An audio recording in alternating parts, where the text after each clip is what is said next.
Hi everyone, welcome to an episode of 5 Minute Shop Talk.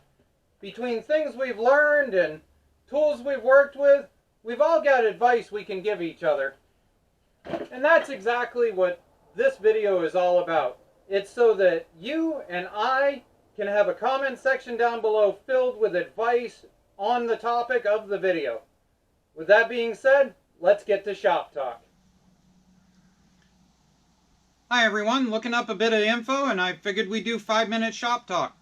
So I was sitting here using my wireless in order to be able to go on and look up all the specs on this transaxle that's electric out of a mobility scooter that I'm putting in this Gator. And it dawned on me just how often that I use my cell phone. Now, there's all kinds of little things that you can do with the cell phone in the shop. One of the first things that I do is every time a new project comes in, I take it and I go around and I shoot photos, and I take photos of everything. Now there's two reasons why it is that I do that. First of all, it means wherever I am, I can go back through and review the project when I have ideas. Second, I can open the photo and I can be able to do a quick draw on it, or I can be able to highlight things in the photo, or stuff like that that I notice. The other thing is being able to use the audio. If you take a short video, whether it's in 720 or whether it's 1080p or whatever, the audio is basically the same. So if you take a short video of your engine running with a problem that's going on, you can post it to a different Facebook group or something like that.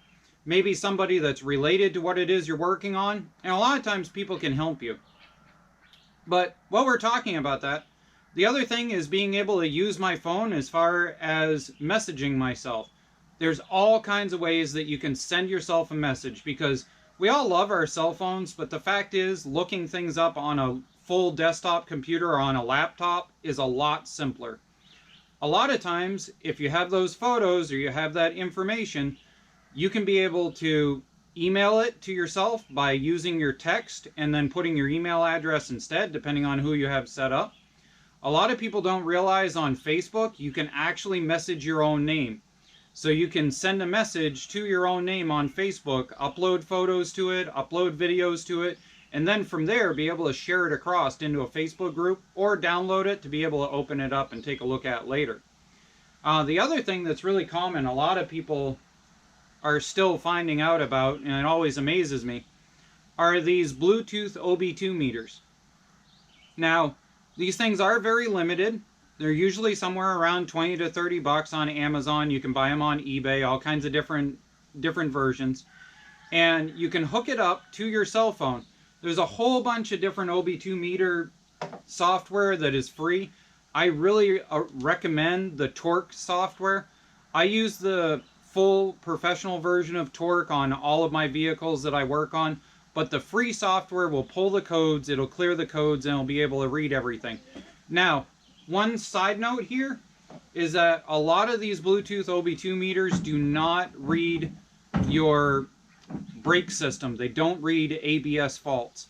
So if you're having an ABS system problem, then you probably need an actual reader, not one of these. I ran into that with my Hyundai. I couldn't actually clear the codes. I thought everything was all hunky-dory. I had been using this, and I went in, and the guys ended up telling me that there were codes on my machine and they couldn't give me an inspection. So keep that in mind. The other thing that you can use the cell phone for, as far as automotive work is concerned, is a lot of your cell phones you can load GPS speedos on. And there's a reason that's important. If you're changing tire sizes, a lot of times up here in Maine, we'll end up switching over to a winter tire. And those winter tires are usually either a little bit smaller or a little bit bigger than your stock tire. And when you do that, it messes up your speedo. So it takes nothing to be able to sit here, load a GPS speedo on your phone, take the car out for a drive. You want to find a flat section of road that you can use. Hills and stuff will mess up your GPS rating on your speed. Find a flat section, a good mile or so long, and set it at 30 miles an hour and check it against the GPS. Set it at 40 miles an hour, check it against the GPS. Set it at 50 miles an hour and check it against the GPS.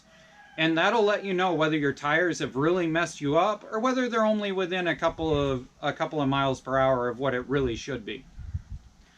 The other thing about using one of these cell phones or in the shop use is I really enjoy being able to, yet again, take photos of a project as you find a problem. And that's the key thing here is as you find a problem, whip the cell phone out, take a photo of it, because a lot of times you'll decide to start grinding away at something and you'll forget, what was it that was holding it? Did it have a clasp pin? Did it have a clevis pin? Was it a castle bolt that was on it? Could it have been a regular bolt? Did it have a nut on it that had a nylon insert? Take photos. Your mind, when you're working on stuff, tends to go and flush the information that it sees less important. So that's our 5-minute shop talk for this episode.